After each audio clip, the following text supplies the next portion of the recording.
What was lost in the collapse? Almost everything, almost everyone, but there is still such beauty. Twilight in the Altered World, a performance of A Midsummer Night's Dream in a parking lot in the mysteriously named town of St. Deborah by the water, Lake Michigan shining a half mile away. Kirsten as Titiana, a crown of flowers on her close cropped hair, the jagged scar on her cheekbone half erased by candlelight. The audience is silent. Saeed circling her in a tuxedo that Kirsten found in a dead man's closet near the town of East Jordan. Tarry, rash wanton, am I not thy lord? Then I must be thy lady. Lines of a play written in 1594, the year London's theaters reopened after 2 seasons of plague, or written possibly a year later in 1595, a year before the death of Shakespeare's only son. Some centuries later, on a distant continent, Kirsten moves across the stage in a cloud of painted fabric, half in rage, half in love. She wears a wedding dress that she scavenged from a house near New Petoskey, the chiffon and silk streaked with shades of blue from a child's watercolor kit. But with thy brawls, she continues, thou hast disturbed our sport. She never feels more alive than at these moments, when on stage she fears nothing. Therefore the winds piping to us in vain, as in revenge, have sucked up from the sea contagious fogs. Pestilential, a note in the text explains, next to the word contagious, in Kirsten's favorite of the three versions of the text that the symphony carries. Shakespeare was the third born to his parents, but the first to survive infancy. 4 of his siblings died young. His son, Hamnet, died at 11 and left behind a twin. Plague closed the theaters again and again, death flickering over the landscape, and now in a twilight once more lit by candles, the age of electricity having come and gone, Titiana turns to face her fairy king. Therefore the moon, the governess of floods, pale in her anger, washes all the air, that rheumatic diseases do abound. Oberon watches her with his entourage of fairies. Titiana speaks as if to herself now, Oberon forgotten. Her voice carries high and clear over the silent audience, over the string section waiting for their cue on stage left. And through this distemperature we see the seasons alter. All 3 caravans of the Traveling Symphony are labeled as such. The Traveling Symphony, written in white on both sides, but the lead caravan carries an additional line of text. Because survival is insufficient. Immortal poetry, such as even a global pandemic cannot stamp out. And Yeah, and I rival and I totally said symphony right every single time. That's why that was one take, every just single so you time you know. just had to hammer it home. How I'm how able to how say the word articulate. symphony. Yeah, I'm really capable of saying the word symphony, listeners, just so you know. I didn't have to do it 3 times. the Traveling Symphony, of course, does Midsummer this week. Next week, of course, they do the other great piece of media that survived the apocalypse. Did you girl boss too close to the sun? Did they catch you having far too much fun? Come with me, when they see us, they'll run. Something wicked this way comes. It goes hard. It It goes it, hard. it loses something off the stage, but it, just it it picture it. doesn't have the same. Yeah, I liked when she said that. That was really beautiful. I liked when they said there's only one play that survived the apocalypse that's not by Shakespeare. Cursed Child Part 2. And then that's and then they begin performing with no context. Cursed Child. I guess God, we could hit. do you think the mold renders rolling immune to the Georgia flu? I think she's the cause of it. Socially shelf. Be good, goods, and organize yourself.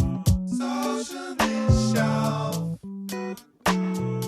Be good, goods, and organize yourself.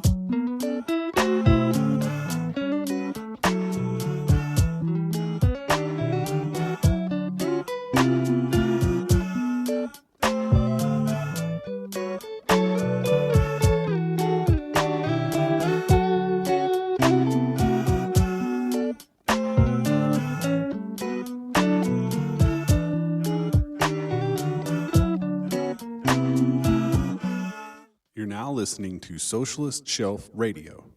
Welcome back to the Socialist Shelf. We are here. We have survived the Georgia flu. Lenore, how are you feeling? Tell me you're not feeling feverish.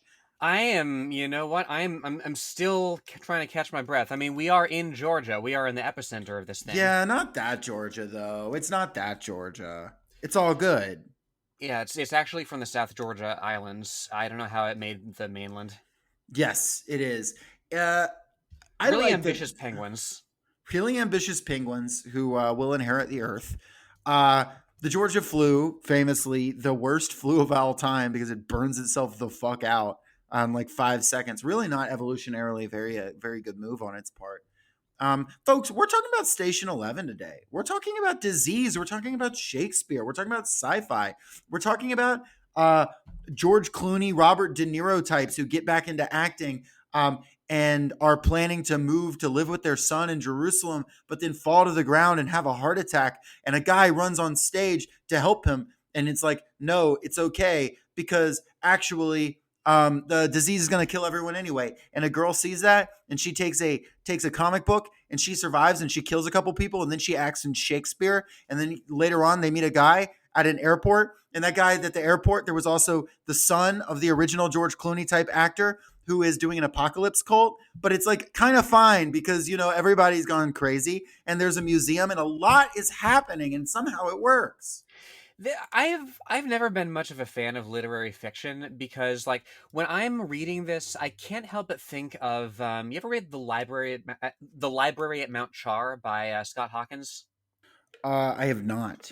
So it's a less of a sci-fi than a like fantasy noir, I would say. Mm. But my point is like it's another book like this one where you read the synopsis and it doesn't necessarily lead you to what's actually going on in the book. Like there's a lot less Shakespeare in here than you think.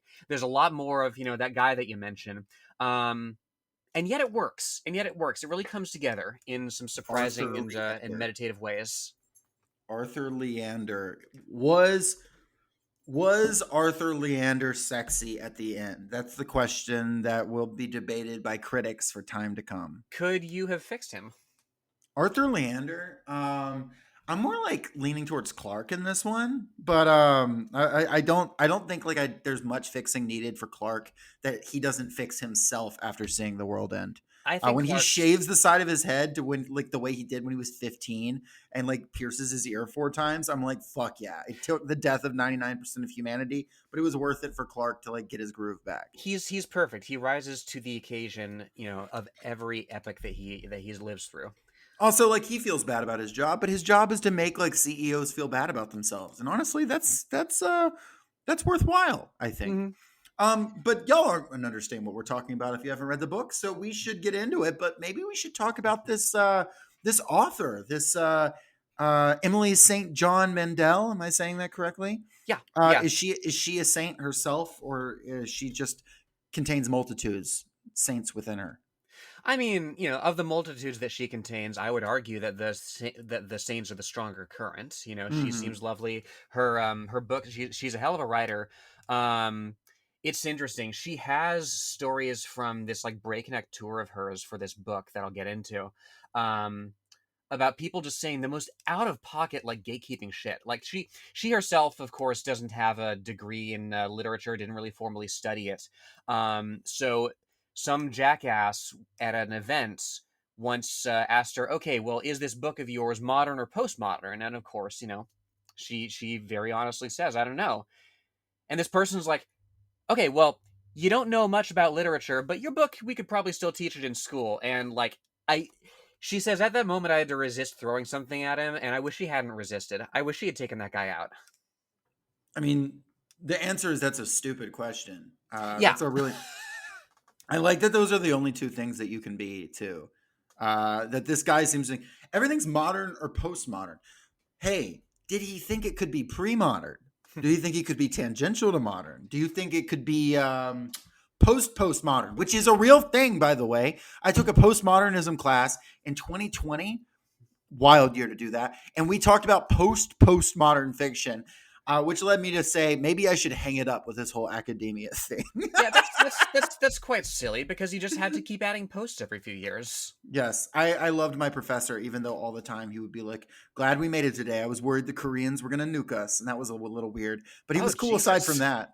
He had a deathly fear of nuclear weapons and did not seem to understand that like North Korea is actually quite low on the list of countries most likely to cause a nuclear apocalypse in the world.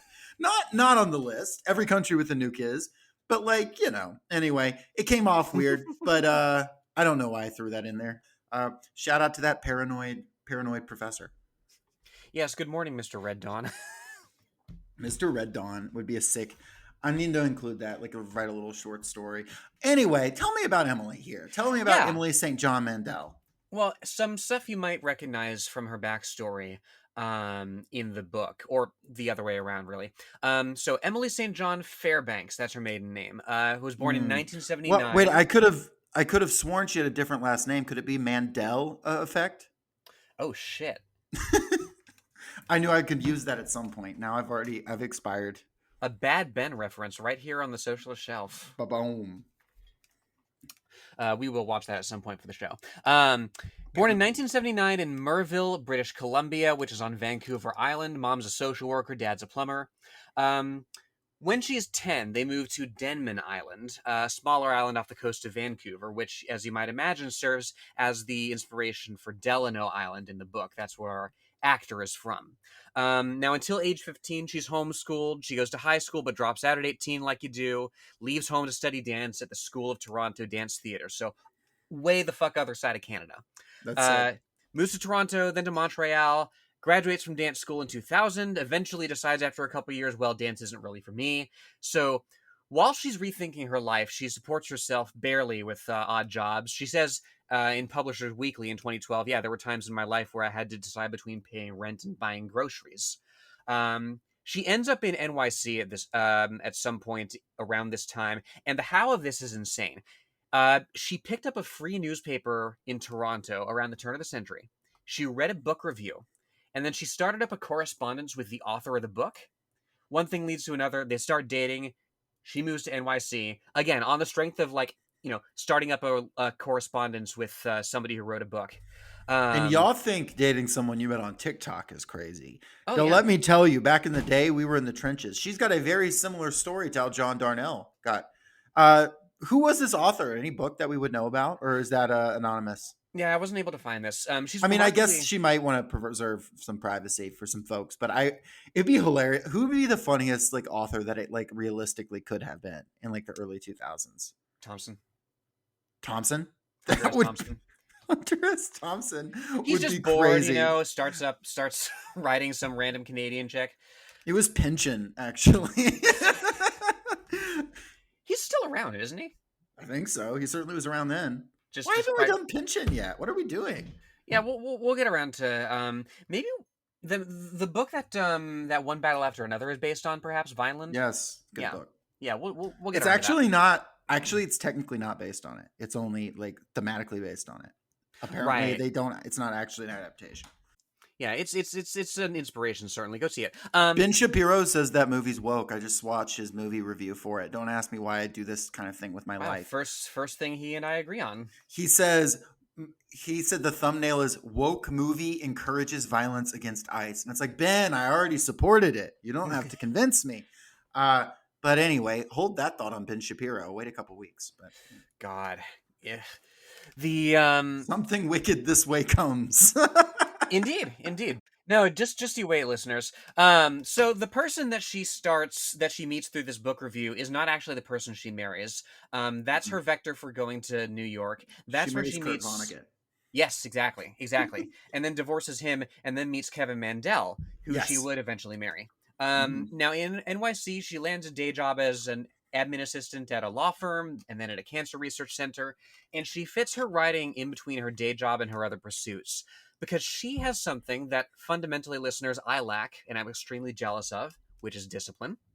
Basically, every spare moment she has, she's writing. On the train, writing. Coffee break, writing. She's extremely economical when it comes to making plans with friends, because she figures, okay, if I want to write for a living, I have to accord the hobby that importance now, right? According to an AMA on r/books, she did a lot of editing for Station 11 on the F train between the Upper East Side and South Brooklyn. Got to get us one of those. What, the F train? Yeah. Mm-hmm. I'll take an A train. I'll take a C train, a D train. I'll just take a train that I can ride a ways to work. whatever character and whatever alphabet. Just give me a train. Mhm. So after 2 years and 35 rejections, she finally publishes her first book, Last Night in Montreal, inspired by her experiences there. This is in 2009. She follows It's it up. a whole book of just a character being like, "Why is everyone speaking French? What the fuck?"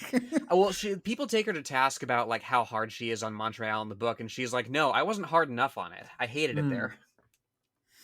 I've not been to Montreal, but like, why are we letting them do that? Mhm. That's my question on it. President Trump, I do not support your plans to make Canada the 51st state, but if you do, come on, we can't allow this to go on. This We'll is make absurdity. we'll make English the de jure language in Quebec only. Yes, I am. Look, I am normally let people speak what language they want. French does not count. This has been linguistics with. I'm not going to delve into that. I've attacked the entire French people just for no reason at all. Yeah, yeah. We'll make it up with our 5-part series on Les Miserables, and that I am serious about. Hey, I'd love Um, to. so she follows up with The Singer's Gun in 2010. That wins a French award for best foreign detective novel, incidentally. And then the Lola But that's Quartet. not worth much Yeah, like because it's it's because of it's like now tell me if you start winning it's a I mean, Mexican award, Chinese award, I'm reminded a little bit about how, like, real countries. Alessandra Mussolini, the granddaughter of Benita Mussolini, like released a pop album that was only sold in Japan. Fascinating. I still need to track that down just out of morbid curiosity. But What if so it yeah, was really good? That would be crazy if it was really good. her one like specific calling that she missed, and instead she's a fascist. Is that the same woman that got in like Twitter beef with Jim Carrey because he Yes, it said like is. Happy Mussolini Death Day? He Mm-hmm. posted a picture of her profile picture upside down. Yeah, based Jim Carrey, honestly. Like Mhm. that's his vaccine stance is not so much, but there's things that we agree on.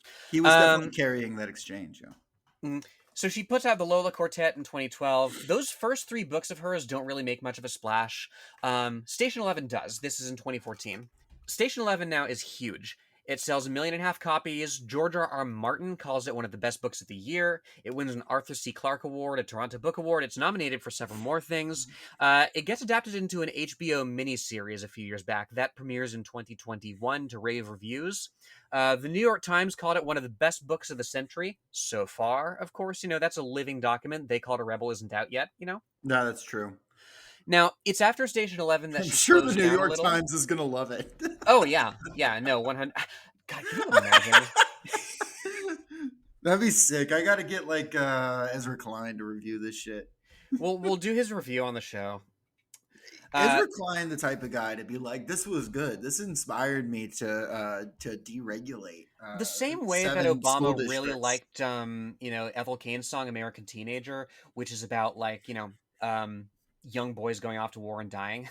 Yeah, Obama. I mean, Obama like walked out all the time to like Born in the USA. Multiple politicians did that. Fucking Obama said, what you call Ministry for the Future was like one of his favorite books. And it's like, dude, come on. Well, he's also a really big Emily St. John Mandel fan, as it happens. Well, her books are less. Well, this book is less like overtly like political in the same way. So I can see that. Now, it's after Station 11 that she slows down a little, and, every right to, because this tour that she goes on for the book is fucking exhausting. It goes on way beyond the initial 5 cities that her publicist tells her there was budget for. She ends up doing like 126 events in 7 Jesus. countries over 14 months. And during this time, she finds out she's pregnant. So that's got to be taken care of too. So she has her kid. She's still working remotely at the cancer lab, arranging flight itineraries and whatnot for her boss, by the way, this whole time, like balancing that. Insane. Like, again, like this woman has discipline that I can only dream of.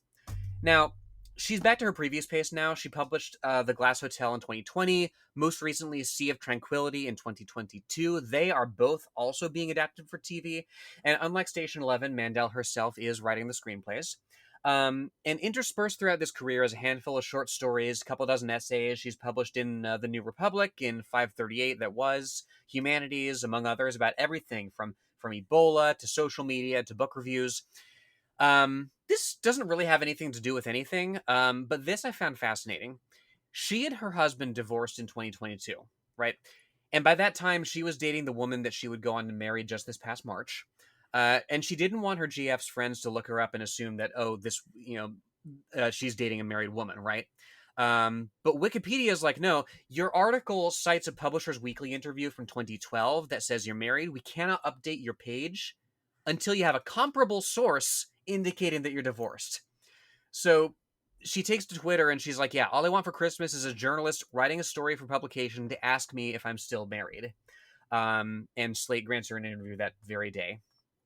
That's insane. So wait, that's crazy. Like, can they not use like just her tweeting "I'm divorced" as like a reputable source? I've had that question posed to me before, and as I understand it, Wikipedia is very weird about primary sources. I mean, I guess I appreciate like them being litigious, but it does seem funny for the person themselves to like need to do that. Mhm. I didn't know she was married to a woman. Mhm. Cool, very very cool. She Yeah, they got married at automatically a- gets 10 shelf points for that. Yeah, they got married at a bookstore in Brooklyn, I believe. So 10 Mm. more. But yeah, I'm reading this and it just strikes me as a very Emily St. John Mandel thing to have happen, because this book It does and her seem like work- something from one of her books. Like it Yeah. feels like a weird little detail of something that's like not consequential in the sense of it changes the trajectory of your life, but it's like an interesting little thing you spend some pages on that like builds towards something larger. No, facts. Which is like absolutely. really everything she does is like things like that. Yeah, unintended effects of seemingly minor events, because this is absolutely something, because I haven't read her other works, but I have done some digging.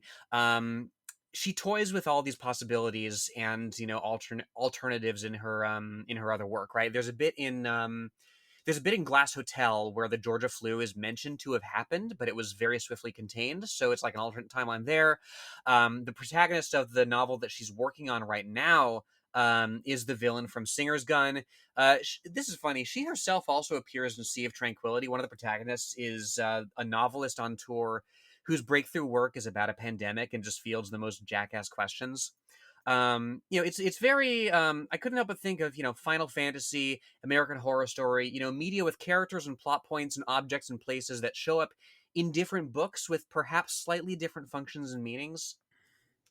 I couldn't help but think, I wonder if her new book is modern or postmodern. Or postmodern. Postmodern. She's inventing her own posts, Jacob.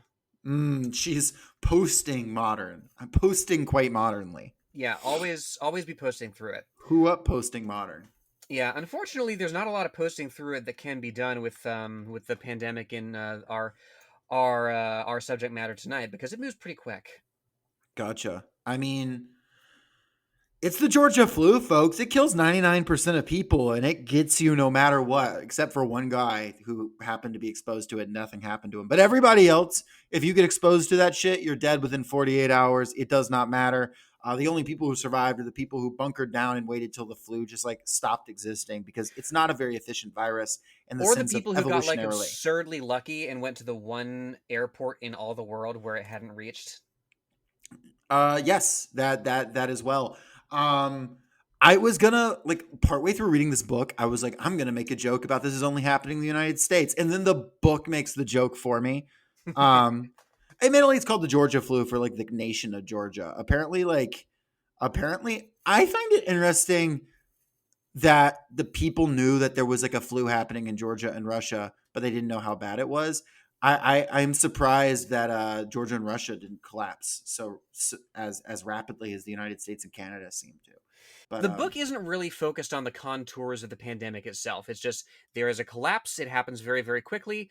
And like that's what intrigues me about this as apocalypse media, because it's not nearly as focused on the collapse itself as a lot of apocalypse media is. There's no glory shots, to the extent that there can be any on the page of, stampedes, of riots. These things are said to have happened, but they're largely off screen, right? You have the characters in their own little worlds just trying to deal. I will say we know when the apocalypse happens. It happens in 2009. Yes. Because the fleet is docked off the coast of Indonesia. All the cargo ships that can't be sold anywhere. Oh, which is because that's the economic particular downturn thing. that she's referring to. Yeah, okay. Yeah, that's a particular event that actually happened. There was like Gotcha. a tenth of the world's cargo ships were just like parked chilling off the coast of Indonesia. It references that, which is lets you know the year this takes place. I I don't completely know why missed she that. chose 2019 specifically, or 2009 specifically, since it came out in 2014. But that's the basic. I mean, that's the basic idea. This whole novel takes place around this event. It says very early on, this guy Javon, or Javon. How did you say it? I watched clips from the show the other day, and they say his name. I think it's Jeevan. Jeevan. Okay. Well, Jeevan has a moment where he says, "I'm suddenly realizing that there is going to be a before and after line drawn through my life, and it is this." He doesn't realize how significantly then.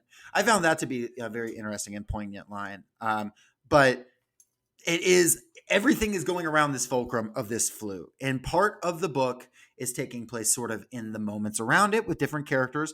Part of it is taking place before it, specifically focused around Arthur Leander, this famous actor, and his failings, let's say, and escapades.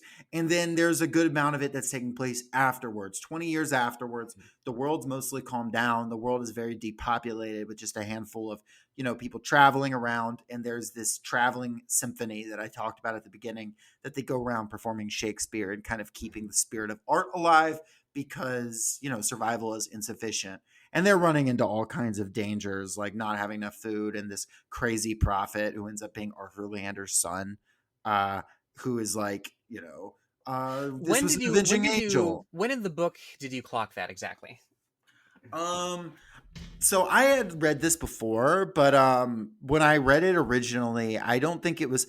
I think once we got to the part in the airport where it's like, the apocalypse just happened, but this is the luckiest airport in the world. No one's sick here. And the kid is there, like, walking around, and then like the kid quotes like a Bible verse. I'm like, oh shit, yeah, that's the Yeah, that's where I was at too when we got to the airport, and just by virtue of him being there, I'm like, okay, like there's kind of I'm putting together the metagame here.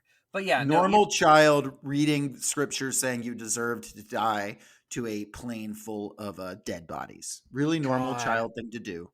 We'll get to that. There's Emily St. John Mandel is in the really, really minor details that come through, considering these characters are only ever on the periphery of these things going on, right? You can fit a lot of horror into implications and into proximity, right? Mhm. And she's really, really good at setting that up. There's a bit partway through the book where like this plane lands, there's like overheard on the radio is like quarantine, right? And the implication is like, yeah, like there, well, not even an implication. This plane landed, the flu was aboard, and the decision was made, because by this time everybody knows how bad it is, to just lock the plane and everybody aboard it dies. It's a fucking charnel house. Yes. So what I'm trying to figure out is how we're going to summarize this plot effectively. We could go chronologically, or we could go the way the book presents it. Listeners, write in to tell us which one to do. Yeah. We'll update the episode accordingly. Yes. I will just say, maybe we go vibe by vibe here, because like this is a vibe by vibe type book. I think it is important to set the opening is Arthur Leander at King Lear, this aging actor, not that old though, mid-50s, but aging for Hollywood, and he has a heart attack on stage at the end of Lear. They have some girls in it to be Lear's daughters, not just to be an interesting staging thing. Him seeing visions of her. Incidentally, is based on, I believe, in Toronto, a production that Mandel was aware of, where they did precisely this. They had they had the girls on the stage as the ghost of his daughters. So Leander dies, maybe the last person in the world to die before the Georgia flu, not of the Georgia flu, for a hot minute, and everybody's just kind of sitting around like, wow, this famous guy just died. Kirsten is this little girl who was in the play, gets helped out by this guy Jeevan, who will then go on to have to survive this apocalypse. He'll get called by his friend at the hospital who says, remember when you were freaked out about SARS and I said I'd let you know if there was ever the big one? Yeah, dude, sorry. And you hear him and then we're off to the races over the last call, and it's like, yeah, he's fucked. Because then we're off to the races at that point. We've got We can jump to the future where Kirsten is in the traveling symphony. We can This jump to the really, past where Arthur is working to become an actor, getting off this small island in rural Canada and become somebody big. We can jump to Arthur's first wife, Miranda, and Miranda wrote this comic book, Station 11, which we'll talk about, and how that's had impact on different people's lives. I mean, at that point, the world is this book's oyster. It really will just jump anywhere. And it is remarkably coherent, though how coherent we're seeming to the listeners right now, you'll have to let us know. yeah, it's well, it's not to say that it's incoherent. Certainly, it just does a lot No, of. it's coherent in the book. I don't know if we seem coherent. Mm, it's been a long week, folks. But no, the what really jumps out at me in these early bits here is when Jeevan's like he's at the grocery store, he's putting together a whole bunch of stuff, because he figures that yeah, this is the big one. I have this in from this healthcare worker friend of mine that is letting me know that this is the big one. Um, Listeners, if y'all remember what it was like to be working retail or food, some forward-facing customer service job in late 2019, early 2020, right when COVID's sweeping the world. This book was written in 2014, but it's prescient in a very similar way to Tender as the Flesh. Well, although where Tender as the Flesh like bases its analysis on what capitalism is, what it does, right? This book really nails the sort of dawning comprehension, the idea that people have that, well, nothing ever happens, right? It's not going to be the big one in my lifetime, right? You read about these things having happened in history, but this is just the boring time. Yes. And then you realize that that's not the case. Like I Right. remember like my me and the other like opening manager at my work in 2020, would just pull up the Johns Hopkins COVID tracker map and just watch the red circles get bigger and bigger. Mhm. And then I happened to go out and play Magic the very night that we heard about the first 2 COVID cases here in Atlanta, and I was like, well, I'm not going out and doing that again.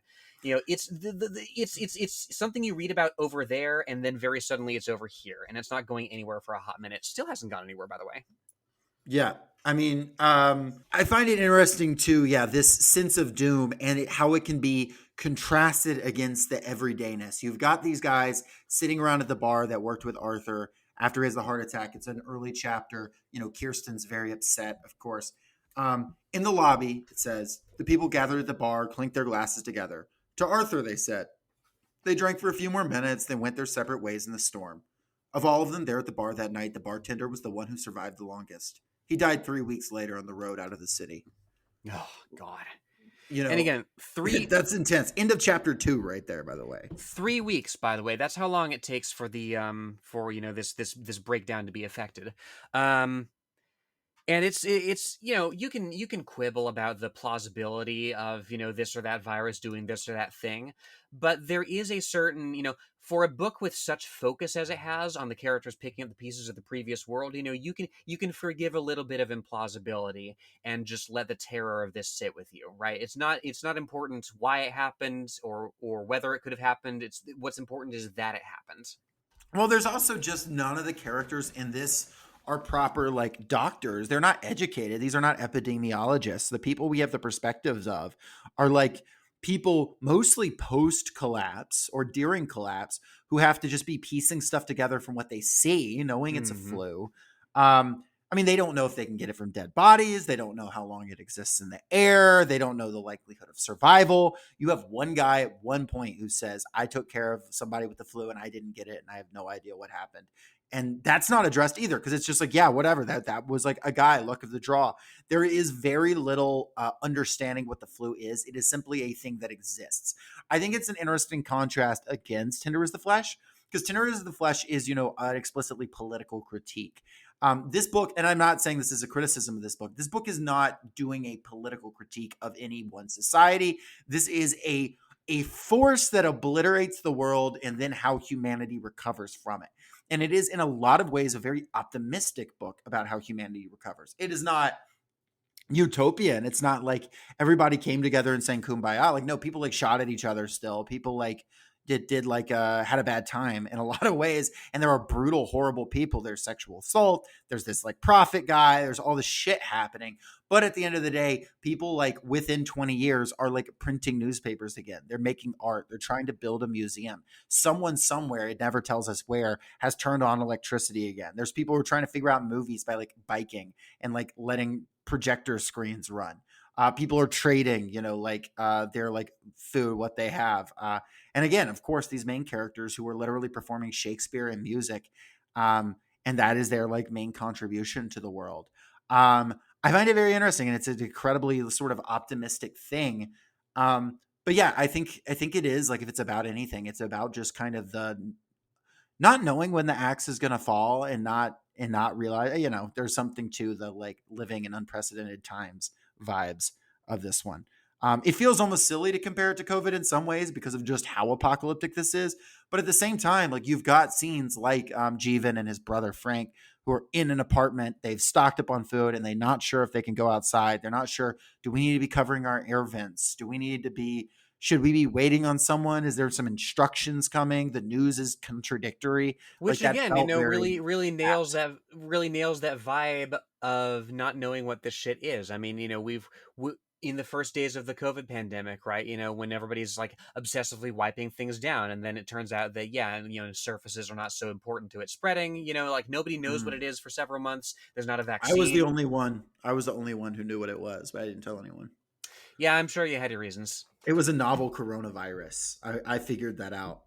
I mean, of course, we'd talk about a novel coronavirus on a literature podcast. Of course, novel coronavirus is the name of our sequel pod. But the book as well, like, it's lack of concern with like the broad strokes of with the. Well, no, it is concerned with only the broad strokes of this thing, right? And then it drills down into your intimate character portraits here. It invites such introspection on the contours of your world and how miraculous it really was to live in a society built on the accomplishments of previous generations. There's this bit right here in an early Miranda chapter. She imagined Clark hanging up the receiver in his office in Manhattan. This was during the final month of the era, when it was possible to press a series of buttons on a telephone and speak with someone on the far side of the earth. There is this very meditative quality about what it was possible to do, what you could take for granted. And now everything is reduced to its component parts, because it's hard to, even if you lived through what the world was like before, it's hard to really imagine that it was that complex. Mm-hmm. I think it makes sense to try to go through some of these characters and just talk about what their arcs are like. I think that's an important way to handle it, because you mentioned Miranda, and I think talking about Miranda and Arthur here makes sense. Arthur, like I said, a very successful film actor, who is very, he's unhappy, very shiftless guy. He gets married multiple times. He's married 3 times, and in the time of this book, planning to leave his 3rd wife. He's had numerous affairs. He doesn't really know how to maintain friendships. He's just had this big gossip book coming up about him because he's a moron and has been writing letters to a lady that never responds to him, and she's just been collecting them, ready to like cash in. Good for her. And then he's got Miranda, who's a girl, was a girl when he met her, obviously became a woman. That was a weird way of saying that. Girls frequently become women. Well, the reason I said that was because he does meet her when she's 17 and he's like an adult, and he's like, she's pretty, but then he doesn't do anything with her, but it's kind of an odd detail. I don't know how much it matters to the story here. That's you get the sense, I think, that's just the sort of thing that crosses his mind, for better and for worse. But Miranda is a woman that is briefly married to Arthur for a few years. Her real like love in life is making her graphic novel series, Station 11, which she does not get published really at all. I mean, she eventually pays to have, a vanity press like make some copies, but she's just obsessively working on the art and the plot for this Station 11, which is the name of this thing. I know this is convoluted, but let me read you about Station 11. Kirsten had some of these comics in the future. Arthur, we'll find out, gave it to her before his death. Kirsten's taking care of the comics as best she can, but they're dog-eared now, worn soft at the edges. The first issue falls open to a 2-page spread. Dr. 11 stands on dark rocks overlooking an indigo sea at twilight. Small boats move between the islands, wind turbines spinning in the horizon. He holds a fedora in his hand. A small white animal stands by his side. Several of the older symphony members have confirmed that this animal is a dog, but it isn't like any dog Kirsten's ever seen. Its name is Luli. It looks like a cross between a fox and a cloud. A line of text across the bottom of the frame. I stood looking over my damaged home and tried to forget the sweetness of life on Earth. And this is a comic series about a guy and a group of people that are on this planetoid space station, like the size of a small moon or something, that's escaped Earth because aliens have conquered it, but it's broken. They live in perpetual either twilight or night. Things are not perfect, and there's a lot of people who live in this place, the undersea, underneath the ocean, who want to go back to Earth because they would rather live on Earth under alien subjugation or risk it than continue. And it's the battles between Dr. 11 and the undersea really mark this book. And it's interesting because, like, when you get introduced to this book, you're seeing it in the future, right? You're seeing what I just read to you, this crumpled paper that's been taken care of, and the woman's like, looking through it, trying to figure out, is that a dog? Like, dogs don't look like that. Whereas then you have moments of Miranda working on it in her nice Hollywood house while her marriage is falling apart, or while she's working like an odd job or like a desk job, she's like sketching, getting time to, much in the same way that like Emily St. John Mandel might do with writing on the A train or whichever train it was, F train. There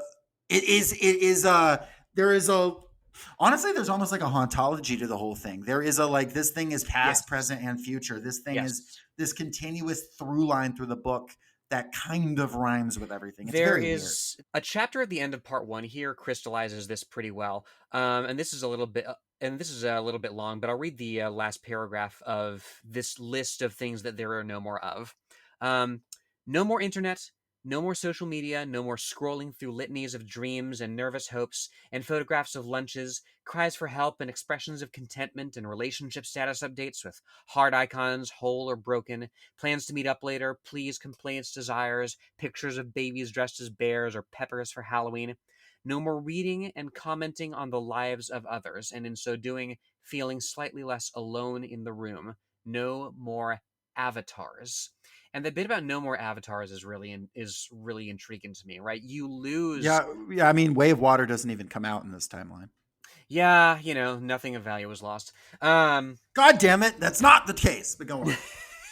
Any movie that has a gigantic guy shoot a bow and arrow through a Black Hawk helicopter and impale the pilot and it explodes, there is something of value there. But continue. I did that the other day. It's not special. Yeah, and that was of value. That was of significant value. Because it actually happened. Ben Shapiro made a video about it. He called it woke. He called it woke violence against ICE agents. But continue. Yeah, maybe we can have him on the show to talk about it. But yeah, no more avatars really intrigues me, right? There's no what you say about hauntology is exactly right, because it's a horror story in a sense, right? About losing our interconnected world before we can figure out what the hell to do with it, right? All these layers of artifice, all these layers of detachment, like our interconnected world, nonetheless, we're behind, 7 proxies or whatever, right? You can talk to somebody on the other side of the world and there's distance separating you from them, right? Now that doesn't even exist anymore. Now everybody you interact with has to be person to person because you have lost that mass communication that can abstract everybody, because abstraction itself is the domain of fantasy. You can't cross those distances anymore. The only way the distances can be crossed is like with these artifacts that get passed down, that the person will never know it gets to them. There is a glass paperweight that makes its way from hand to hand.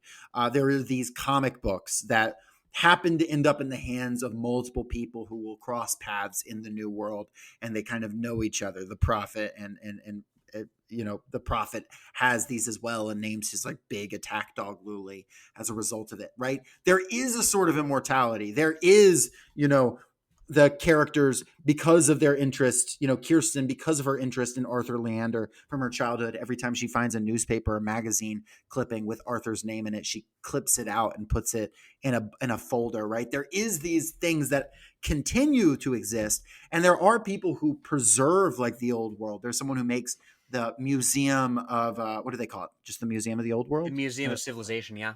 Museum of Civilization, who are actively taking things that once meant something and making them mean something in a new way. But there are also debates happening.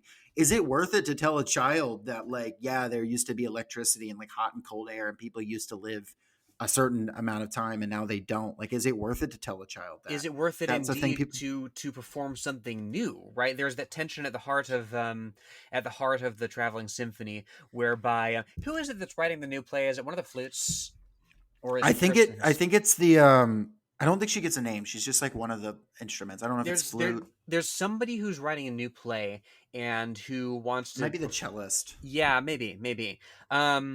They perform more modern plays sometimes in the first few years, the text says. But what was startling, what no one would have anticipated, was that audiences seemed to prefer Shakespeare to their other theatrical offerings. People want That's what was because they best kept about- doing Cursed Yeah. Child. Mhm, Sorry. Yeah, I mean, if it's Shakespeare versus Rowling, I mean, no contest. People want what was best about the world, Dieter said. He himself found it difficult to live in the present. He'd played in a punk band in college and longed for the sound of an electric guitar. And that intrigued me, right? Because you have this dynamic here by which you're resigned as if you're this guy, right, who is a punk musician and who misses his art. Nonetheless, he's resigned to not being what was best about the world, right? He acknowledges this like inherent vice that he's not a vice, but he acknowledges that, okay, there was this artistry and this artist that was, superior to anything I've ever produced. So that's what I should be in service of, right? Preserving that. I'm working to become worthy of this grace, in the wake of having survived this thing. It's a very Christian thing, isn't it? You know better than I would. I mean, there is something to that. There is something to, like, you have been given this and now you atone for it in your own way. It's honestly kind of Catholic. Speaking of saints, the Saint John, interestingly, what did Saint John do? He was the only saint, one of the only saints not to get martyred, but his life was a martyrdom. Is there And then he anything went to to New that? York and he built that cathedral. He did do that, and that was he did a solid there. I was gonna ask, what other modern plays do you think they performed? Do you think Hamilton never came out in this timeline? Do you Thank think that's God. interesting? There is no Hamilton. They're not like, how did let's see, it's about Arthur Leander. I don't have anything, but there is no Arthur Leander biopic, but presumably there would have been.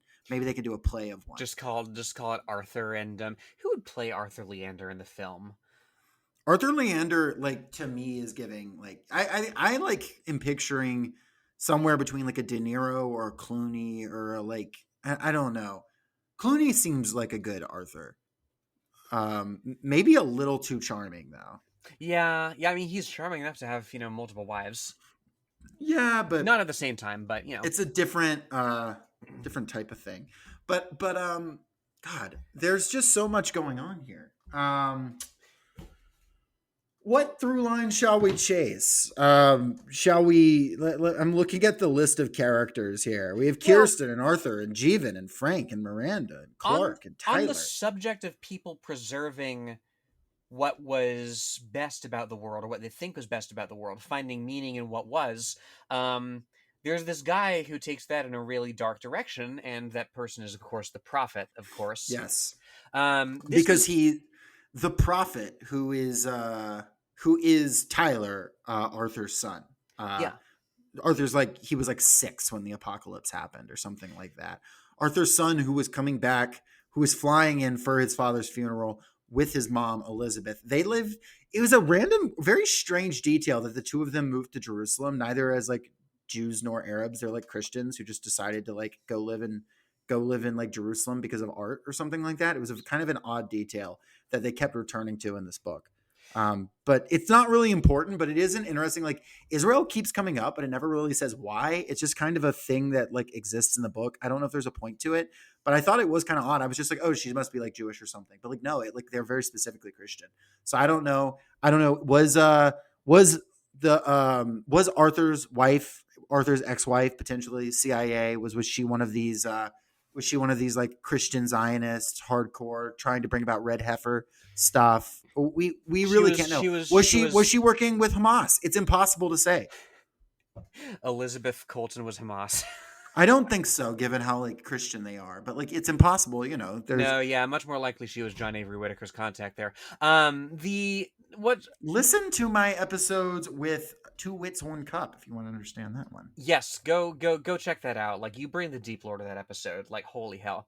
There is and this is based on well, it's based on half vibes, half text, right? This is a kid who gets religion and who gets it like hardcore once it becomes clear that these refugees are not leaving the airport, that everything outside is plague, right? And they have to make their own living there, right?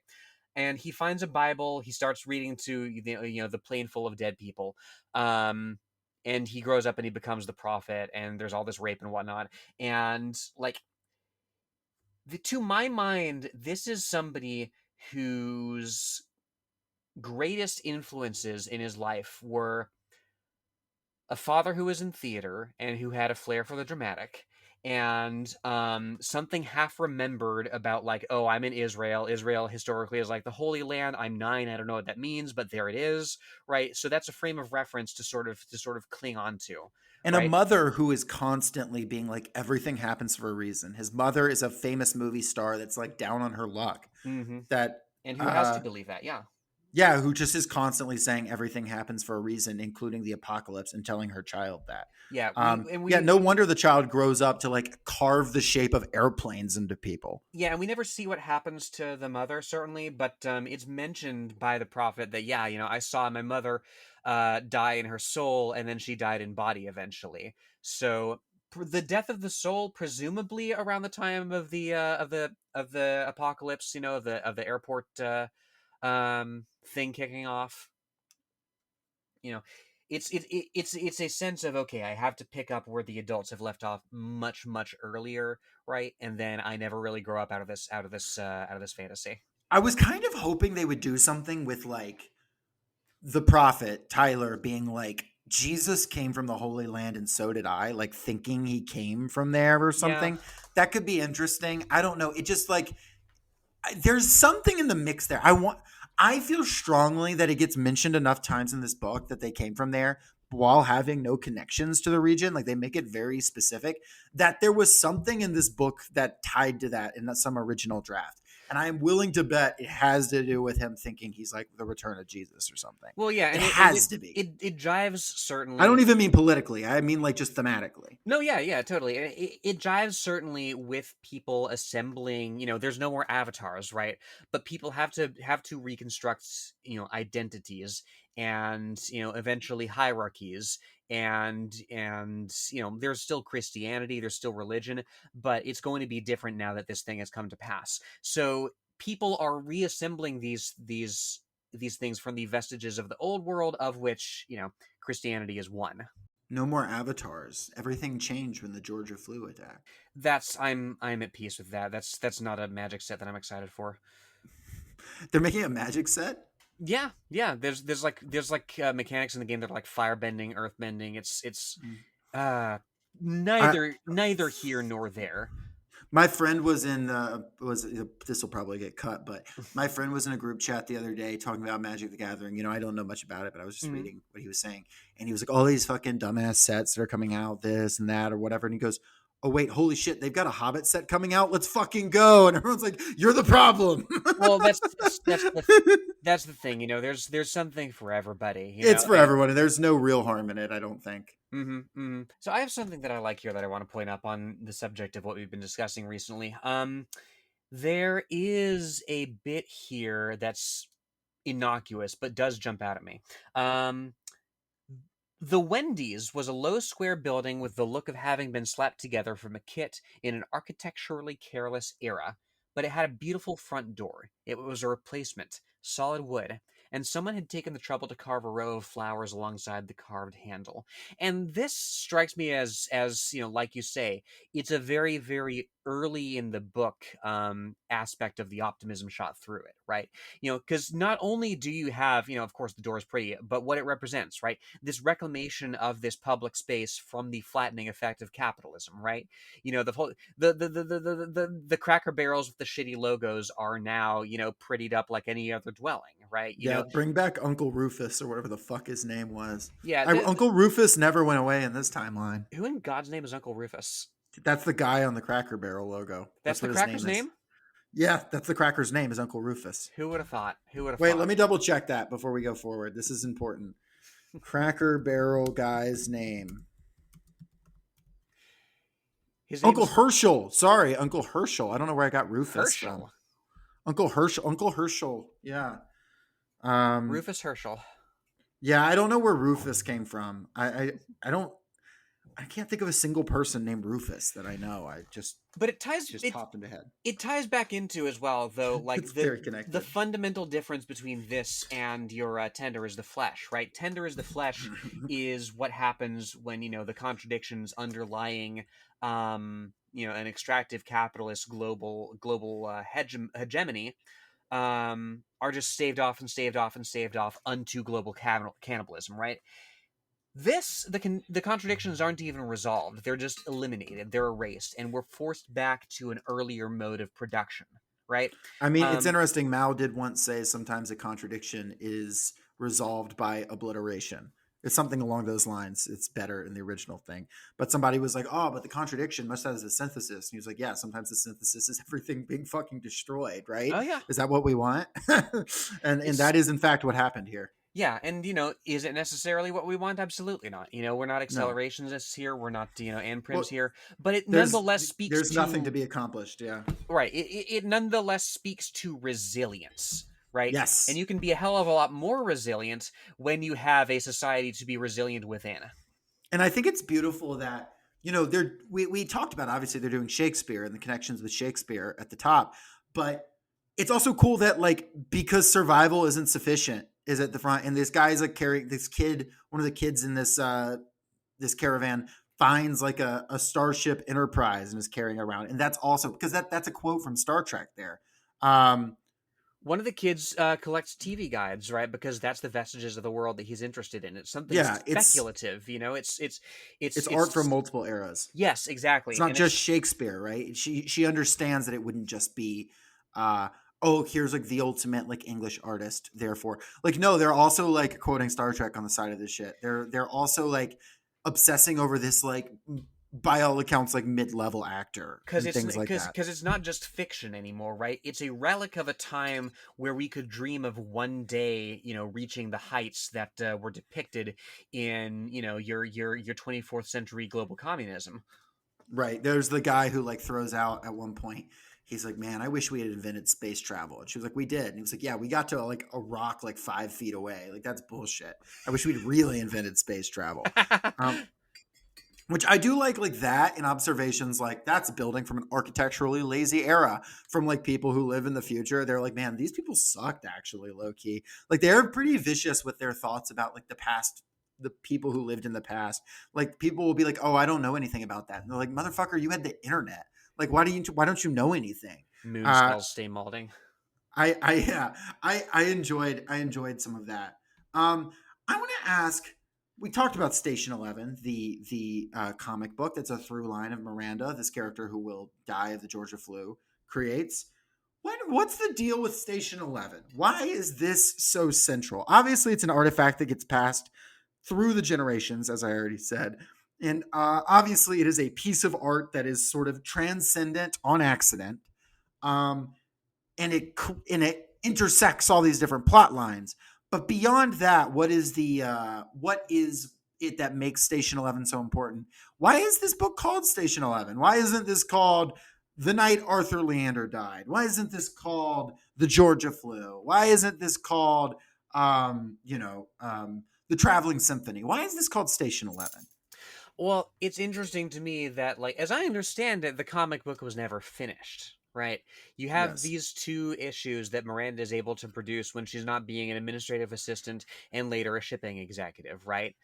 This is something that she does in her spare time, not even because she's trying to make a career out of it necessarily, but because Yeah, not at the all. She yeah. probably could have, like, while she was with Arthur. You know what I meant? Hmm. You know what I mean? Like, if she had wanted to, I'm like, I'm the wife of like the most famous, one of the most famous actors in the world. I would like to like get a publishing deal. She probably could have. That was not her interest.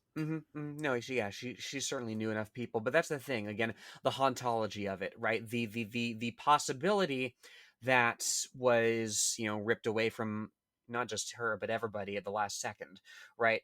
The You're left with the beginning of a story. You're left with and the story itself, indeed, is about the world being torn away from you and having to start somewhere else, while avoiding getting sucked into the undersea where live the giant seahorses, right?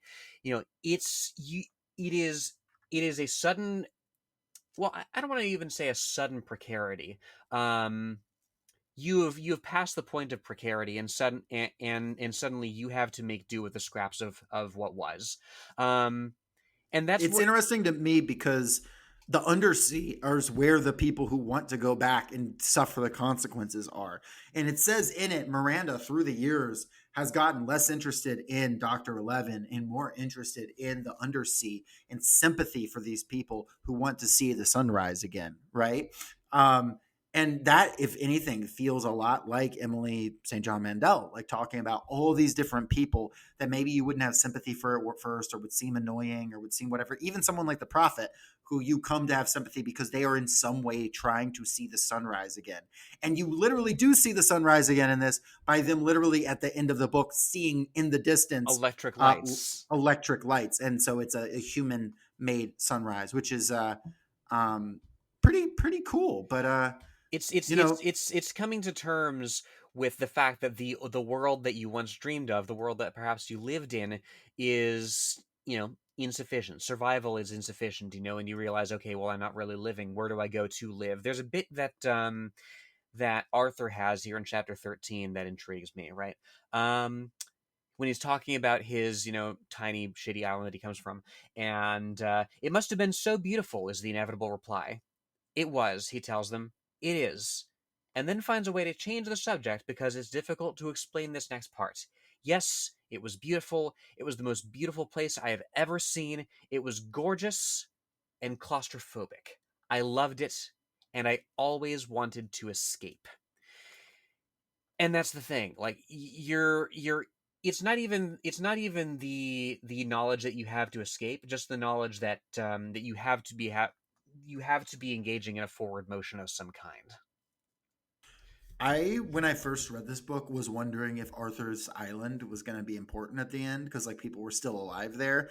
Um, I would just like to put forward that it would be cool if everyone on Arthur's Island was just straight chilling and they had no idea that the apocalypse had happened. If it ends up not at like the Severn City Airport, but like at the island itself, like that would, what do you think? Like, would that be cheesy? Would that be like, I don't think it makes sense exactly. Like, why are there people there? Why is that? Like, I think Severn City Airport. It's so God. The plane is so important. Like the place this happening to be these people who survive by sheer luck at a place that should be the most disease ridden is so important because folks, mm-hmm. the Severn City Airport is where we end this thing. This book, it is a airport where the people who landed there were at the right time, that the only people who had the sickness were on a plane that decided not to open the airlock and everybody die. They decided not to unleash the plague. It is where Tyler, who would become the prophet, was hanging out. It's where Clark, Arthur's best friend, lives and creates the Museum of Civilization. It is, by all accounts, the biggest settlement that we come across in this entire book in the future of like 300 people. And I think that works incredibly well, even if it's not as like tied in. Because I feel like the island would be like people continuing to live as they had and like Yeah. untouched. Mm-hmm. I mean, not untouched. Like at this point, it's a modern civilization. They're not like an uncontacted people group or something like that. But it does speak to a very a much more constructive vision of apocalypse, right? The idea that okay, like I'm not going to be like slaughtering hordes of zombies, right? I'm not going to be like staking out, my homestead against these like slavering bandits or whatever. Um, but it's the idea of having a clean slate, right? What would you do with that?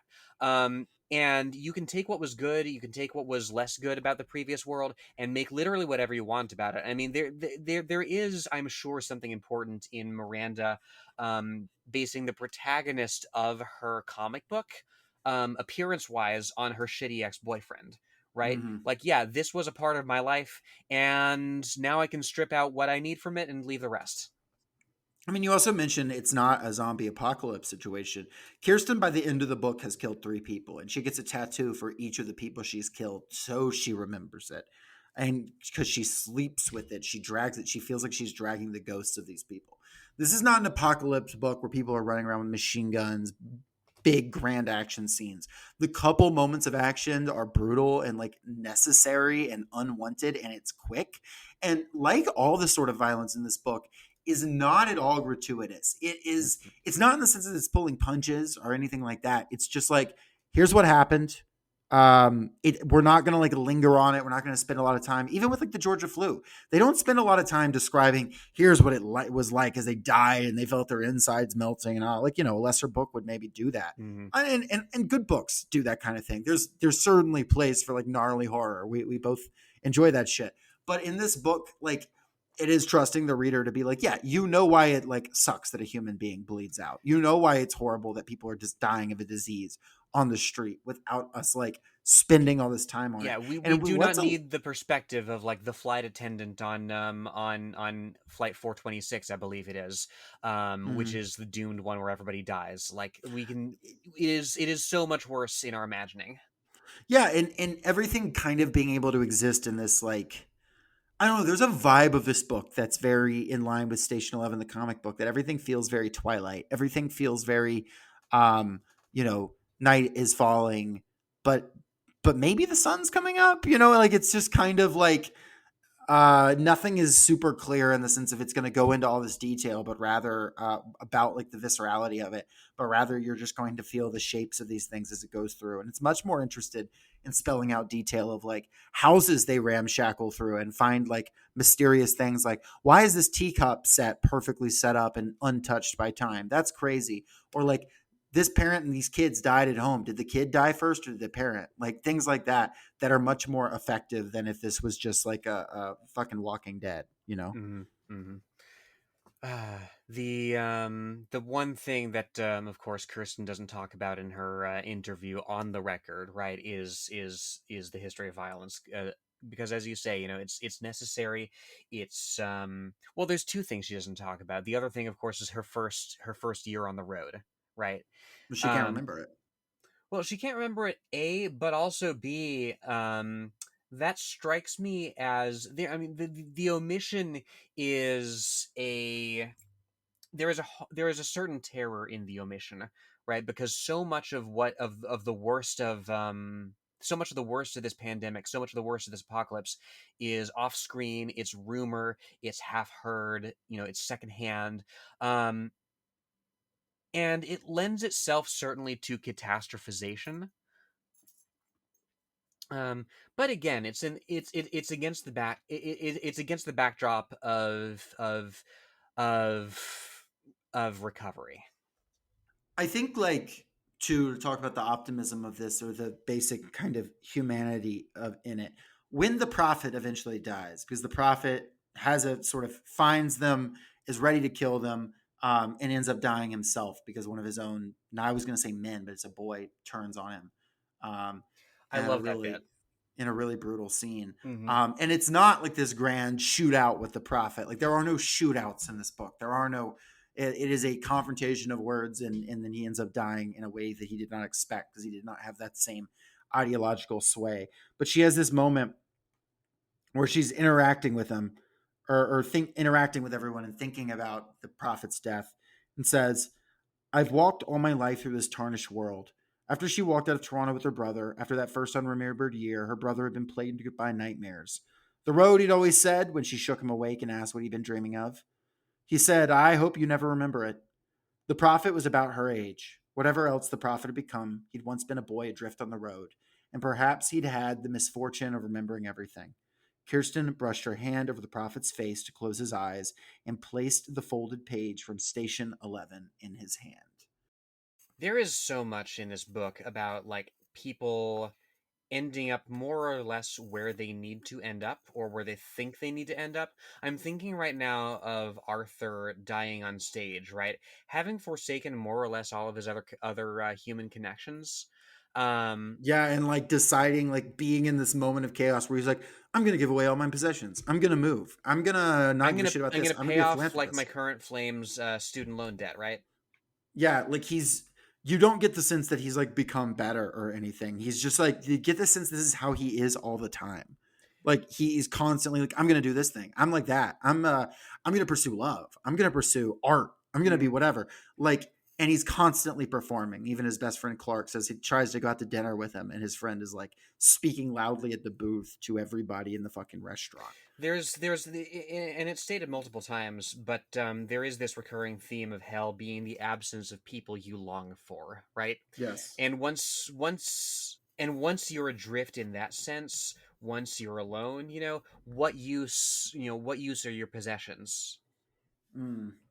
Well, the possessions can be piled up into a museum if you are the gay friend of Arthur who like clearly had a thing for him but never admitted it to himself even into old age, who now like lives and maintains a museum and got like a cool haircut and has like 4 earrings, and is like just like making sure all the motorcycles and iPhones are like set up in a nice little pile. You have Clark was that. legit. Clark was legit. I love Clark.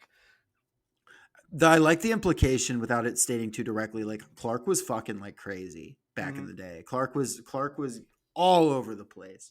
Um, and I like that like he creates like, yeah, this like little museum is started by like, yeah, they put a laptop there and then there's like a credit card someone sat down that they never used.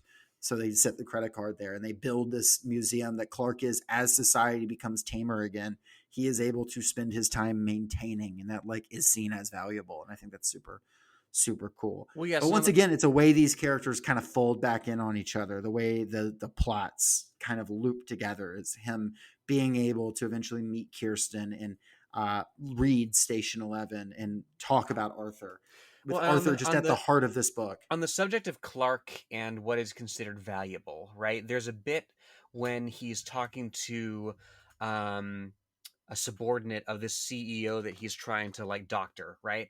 Um, and she's describing this person who could very easily also be Arthur. I have this bit right here. I'm talking about these people who've ended up in one life instead of another, and they are just so disappointed. Do you know what I mean? They've done what's expected of them. They want to do something different, but it's impossible now. There's a mortgage, kids, whatever. They're trapped. Dan's like that. Dan is our CEO, of course. You skip a bit here. That's what passes for a life, I should say. That's what passes for happiness for most people. Guys like Dan, they're like sleepwalkers, she said, and nothing ever jolts them awake. First of all, bizarre unintended parallel to the sleepers here, right? Dan, the sleepers, Hmm. sleepwalking through life. Well, but quite apart from the hilarity of the coincidence, right? If you are writing the sleepers, Gazda's mind. No, I'm hmm kidding. Go ahead. well, if you are writing the sleepers, if you are writing a book about feeling like you have devoted your life to building this artifice, devoted your life to building this avatar, and somehow the avatar has become more real than you, right? And then to have it all stripped away, right? This or the risk thereof, right? This is how you do it, right? Because you're not just circling the drain as Matthew Gazda going, oh yeah, aren't these guys a bunch of assholes, right? You have to then be like, okay, then what? And the then what, of course, is what you make of yourself in the wake of the apocalypse. Once you're forced to go through life and every decision is one about survival. Well, let me ask you then, Lenore. In this world, say you survived, what would you do? What is your survival plan in the world of Station 11? Honestly, if I can't be an actress, then I'm basically fucked. I don't see what other value I would impart to the traveling You don't symphony. want to You don't want to run the newspaper. You don't want to be that like one person that runs the last newspaper. I mean, I'm an okay interviewer. I'm sure if I had somebody to show me around a printing press, then there would be something. Um, What's your job on the commune? But it's fucking well, whatever. post. I mean, the right answer to that question is whatever it needs to be. What's your job on the post-pandemic commune? No, that is the right answer.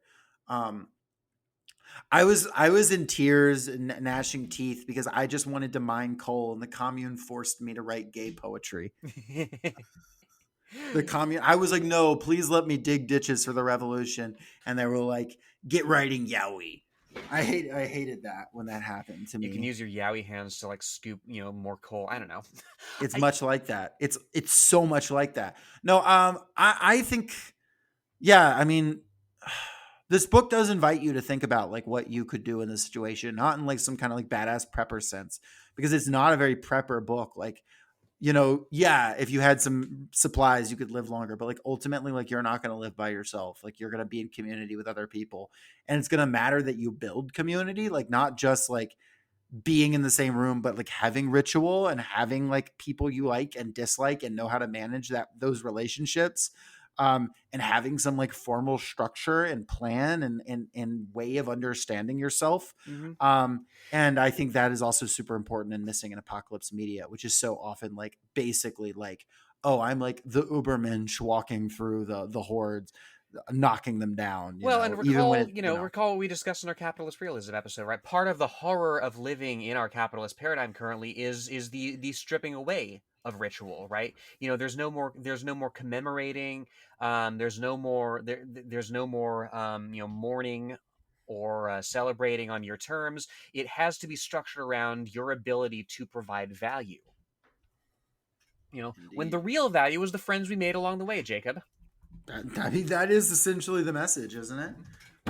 The real value is dying on stage during King Lear, because that's like the second to last chapter of the book is Arthur's perspective as he fucking died. Not never having seen the apocalypse, not really having. I don't really even know what like Arthur's summary of his own life would be, aside from like he didn't realize that he didn't have time left, like either the world or himself. But also though, not like dunking on this guy, like look at this stupid fucking idiot who only cared about himself, but being like, no, this is a guy that he lived and he did what he needed to do, and then he touched a lot of people in ways that are way more complicated and beyond any intention he could have. He passed down a comic book because he was like doing some weird minimalism thing, but like it ended up like touching this child's life. He imbued her with like a love of Shakespeare and stuff like that, even if he was just being pretentious, or maybe he wasn't. There's like there's a lot to unpack there, and I think that's First, super we only cool. want to be seen, but once we're seen, that's not enough anymore. After that, we want to be remembered. And that's not one of Arthur's letters, of course. That's a different book that Jivan's brother is helping edit at this time. But that Jivan's brother who got shot in Libya. God, he came. Fuck! I cannot get that fucking quote right. Go for it. Say it again. You got The this. the we came, we saw, he died. Like the Frank came. He was shot. He was paralyzed. As the alternative version. bang dead And by Gaddafi. probably not by Gaddafi in this case. Frank, I like to imagine Frank is like doing like Julian Assange shit and like trying to get killed by the U.S. government. He like flees. He's posted up. That's why his apartment is ideal for like prepper scenario, because Frank has been fighting off the CIA hordes. I think that's canon. Um, the book interestingly kind of ends with Clark at this museum of civilization, the traveling symphony having moved on. They're going towards the electric light to see what's up and, going to continue performing. And at the very end, it says, and Clark looks up at the evening activity on the tarmac, at the planes that have been grounded for 20 years, the reflection of his candle flickering in the glass. He has no expectation of seeing an airplane rise again in his lifetime, but is it possible that somewhere there are ships setting out? If there are again towns with streetlights, if there are symphonies and newspapers, then what else might this awakening world contain? Perhaps vessels are setting out even now, traveling toward or away from him, steered by sailors armed with maps and knowledge of the stars, driven by need or perhaps simply by curiosity, whatever became of the countries on the other side. If nothing else, it's pleasant to consider the possibility. He likes the thought of ships moving over the water towards another world just out of sight. I mean, I think that kind of speaks for itself. Like, I feel like almost, almost insufficient commenting on it. Like, Yeah, it's right there. boats against the darkness. hmm And if they sail across the sea, they'll find out China built hospitals fast enough that they're all fine. No, it's Um, it's remarkable what they were able to do with COVID. I imagine Georgia flu would be a little more difficult, but seems tough. Seems tough. They get there and it's I don't know. Also, I found out that this book randomly references a book where there's a vampire disease that's taken over North America and North America's quarantine. And Justin Cronin apparently in the past, yes.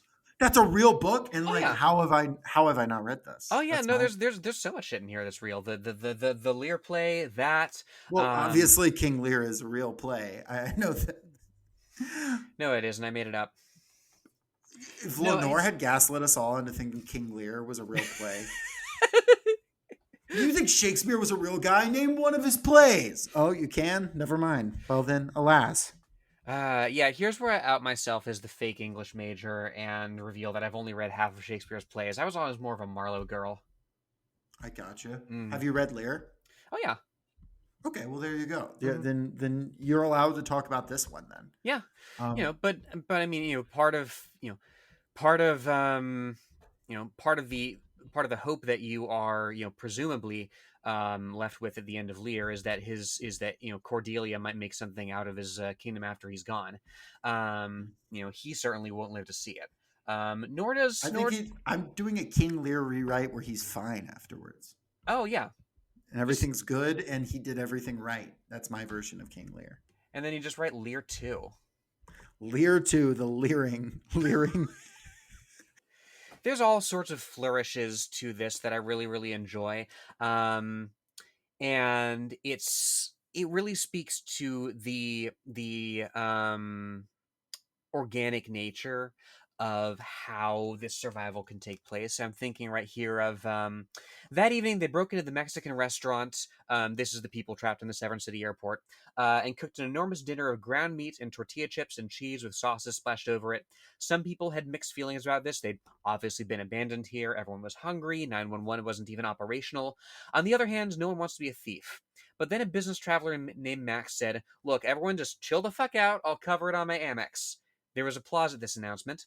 He removed his Amex card from his wallet with a flourish and left it next to the cash register where it remained untouched for the next 97 days. And I read this and I can't help but think of this is perhaps a stretch, but I can't help but think of the early heady days of the Civil War as it played out in Fire on the Mountain, right? That initial victory that is then, of course, tempered by the French and English intervention on the horizon. There is still so much to work through. There is still so much uncertainty. There is still so much, of course, you can only imagine the disease and the starvation and the difficulty of adapting to a pre-industrial world all of a sudden. But nevertheless, you can speak about it in the past tense this way, right? It remained untouched for the next 97 days. There was a 98th day on which Clark picked this thing up and deemed it worth putting in the museum, right? And if there's a museum, then there are people who go there to remember the world that was. And I find such a gift of that in Mandel's writing here, is this constant attention to what's being done in the moment as a part of something much greater, as something that you might stumble across as a survivor of whatever comes down the road and incorporate into your own story. Because regardless of what happens, it's a world of disease, war, a million different brutalities. But I mean, nevertheless, there will be people who pick up and carry on. And And my hope is just, for myself, for you, Jacob, for everybody listening, that we pick up and carry on in a constructive fashion. I like to think that there are more people who want to do that than don't. I would agree, and I think the fact that we have a society at all based on everything we've faced, and I think proves that. And I think back to when we think about the early days of COVID, there's a lot of scary shit we think about. There's a lot of failures that we think about that our society really dropped the ball on. But I also think about people were trying to be there for others. There was massive I mean, it became cheesy, but there was real authentic attempts to support the nurses and the workers who were going out that couldn't you know obviously it got co-opted into this essential worker thing, but there was originally a groundswell of people genuinely appreciating that. There were people going out onto their balconies in towns where you could, and singing together at the right time. There were rituals. There were people playing video games together. There were people that were finding ways to get food and money and medicine to their neighbors in a way that they didn't have to directly interact. There was activism that was happening remotely or semi-remotely. There was all kinds of things happening, and I have to believe that in a moment like that, which is the closest those of us who live in the United States have probably felt to an apocalypse at one point or another, at least if you haven't lived during a natural disaster zone. And but even looking at natural disaster zones, the way people behave afterwards, yes, there's a lot of downsides, there's a lot of horrible things, and the system moves in to do horrible things. But there are a lot of people who step up to try to make, not just to help each other, but also to make something beautiful out of it. Happens so often because that's just a thing humans do as well. Humans do kill each other. Humans do have impulses to take when they don't have enough, they and theirs. Humans do have impulses to tribalism. That is a thing. Humans also have an impulse to find a greater meaning in things. They have an impulse to towards empathy. Humans have an impulse towards not even just for other humans, for animals. You find a dog, you can be the fucking prophet and you still name your dog Luli that you've got based on a comic book character you liked. You quote that comic book, and then you run into somebody else who knows that comic book, and then suddenly the artifice is torn off the idea of you having this sacred knowledge that's unique to you, and then your follower murder suicides you. Yes, as one does. I mean, that is the kind of world that Emily St. John Mandel has painted here, but it is also the type of world that I do genuinely believe we live in. And I don't know how well we would handle a Georgia flu situation, but assuming we don't get anything quite at that scale, our problems look a lot more manageable. And I do believe through organizing, through being smart, through caring about other people, following that impulse, and having a plan, a political plan, not just vibes, but a political plan, we can make a better future. We can make a future worth living in. And electric lights in this book can be all over the world. We can have a sort of a universal sunrise on our own Station 11 here. I really do believe that. And I think from reading this book that Emily St. John Mandel does as well. Yeah, no, 10 out of 10. Yeah. It's not 10 out of 10? Book we're reading next week. It's 10 out of 107, you might say. Yeah. Folks, next week we're reading 107 Days by Kamala Harris. So get ready to hear about why she lost the election. It wasn't her fault. She was perfect. It has a, how season 2 of 30 Rock has a 15 joke per second ratio. This is a humble brag and excuse ratio of similar proportions as a book. So get ready for that. I think I'm ready to, we have a great guest lined up for that. It's going to be a pretty great time. We recommended you read this book ahead of it. I know I had a few people reach out and say they did read Station 11. A couple of you were actually like, hey, you said Station 11 was coming up next, and that's not. Well, don't worry. It's out now if you're listening to this. Sorry about the delays, but and you're welcome for recommending you read the book. Don't read this book. We are doing it for you. We are taking the bullet, 107 Days, and the book after it, which we'll announce on the next episode. We will be taking the bullet for as well. Please do not poison your brain.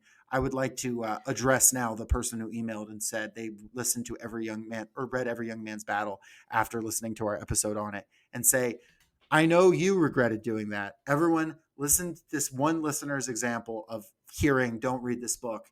going against our advice and regretting it, just hear us out. Trust our opinions on this. Don't read 107 Days. Don't give Kamala Harris your money. Just show up next week and She has listen to quite us enough talk money, about but if indeed you feel you must, DM me at Rare and Radiant on Blue Sky. We'll see what we can do. it. And then we'll send you a PDF of They Called Her Rebel by Jacob.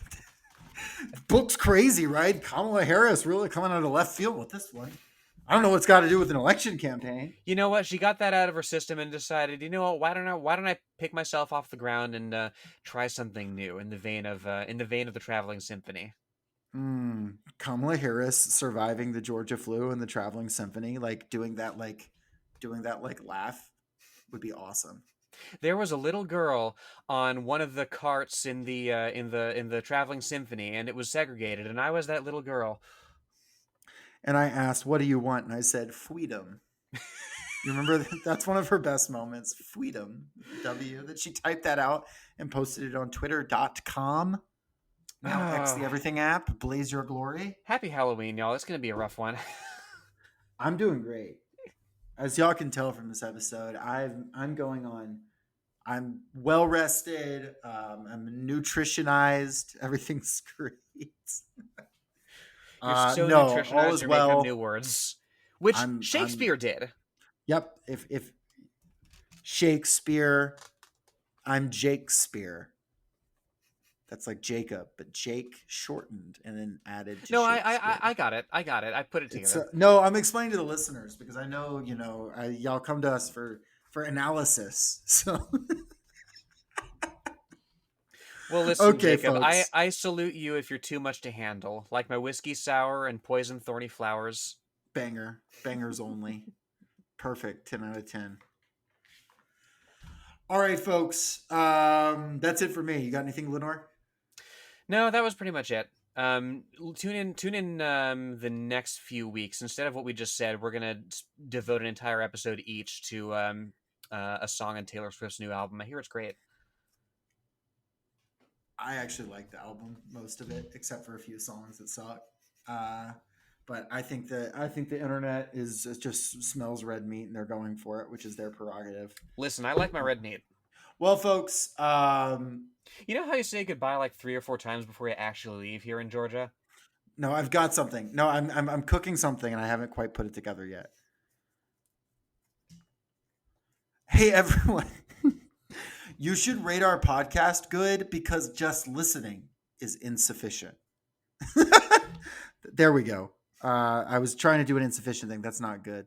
But I did a survival's insufficient joke. Imagine it was good. Bye. Stay out of the undersea, folks. Jesus Christ.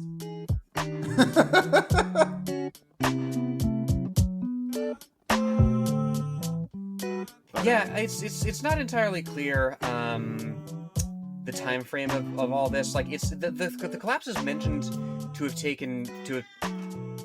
Sorry, Sheila's offering her opinion. No, So Sheila, true. it's not postmodern. She's adamant. It's post meowder. Got her. Sheila dunked on. Carving new frontiers here on the socialist shelf. But yeah, like the